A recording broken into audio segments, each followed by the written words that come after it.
আতঙ্ক। তবে এখনও পানিবন্দী নিম্নাঞ্চলের 15,000 পরিবার। এ নিয়ে বিস্তারিত জানাতে যুক্ত হচ্ছেন সোহান মাহমুদ। সোহান, পানিবন্দী পরিবারগুলোতে খাবার সংকট রয়েছে কিনা এবং ভাঙন নিয়ে স্থানীয়রা কি বলছেন, তাদের দুর্ভোগের বিষয়ে আমাদের বিস্তারিত জানাবেন।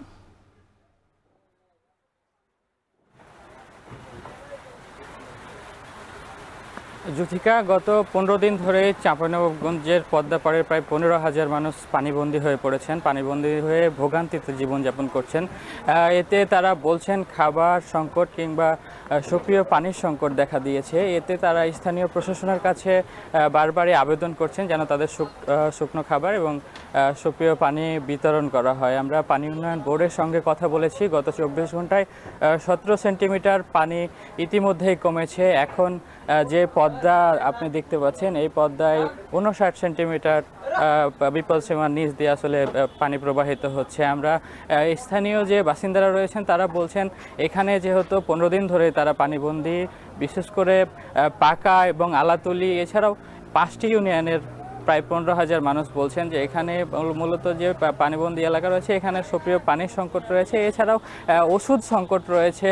ওষুধ সংকটের কারণে আসলে পানিবাহিত যে রোগ হচ্ছে এটি তারা আসলে এই রোগ থেকে সুস্থ হতে পারছেন না। এখান থেকে মূলত চাঁপাইনবাবগঞ্জ সদর কিংবা শিবগঞ্জ উপজেলা স্বাস্থ্য কমপ্লেক্স অনেকটা দূরে হয়ে যায়। সেক্ষেত্রে এখানে যদি একটা মেডিকেল টিম বসানো যায় সেক্ষেত্রে তারা উপকৃত হবে।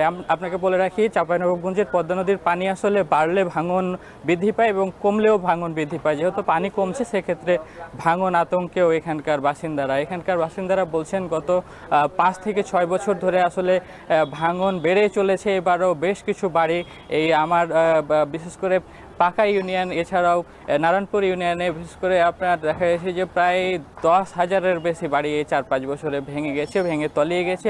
বহু শিক্ষা প্রতিষ্ঠান, সরকারি স্থাপনা আসলে ভেঙে নদীগর্ভে বিলীন হয়েছে। এইবারও আসলে আমরা দেখতে পেয়েছি নারায়ণপুর ইউনিয়ন পরিষদ যে রয়েছে সেটিও ইতিমধ্যে ভাঙনে তলিয়ে গেছে। এই স্থানীয় বাসিন্দারা আসলে ইউনিয়ন পরিষদের যে সেবা সেটিও পাচ্ছেন না বলে আমাদেরকে অভিযোগ করেছেন। এছাড়াও দুলভপুর ইউনিয়নের এক অংশ ইতিমধ্যেই পানিতে তলিয়ে গেছে। পাকা ইউনিয়নের যে পরিষদ সেটিও ইতিমধ্যে পানিতে নদীগর্ভে বিলীন হয়ে গেছে আমাদেরকে বলছেন। এখানকার স্থানীয়রা বলছেন গত 4-5 দিন ধরে অনেকের আসলে চুলো জ্বলেনি। তারা কি রান্না করবেন, কোথায় যাবেন, কি খাবেন আসলে বুঝে উঠতে পারছেন না। তো যুথিকা, এই ছিল চাঁপাইনবাবগঞ্জ থেকে আমার কাছে সর্বশেষ পরিস্থিতি।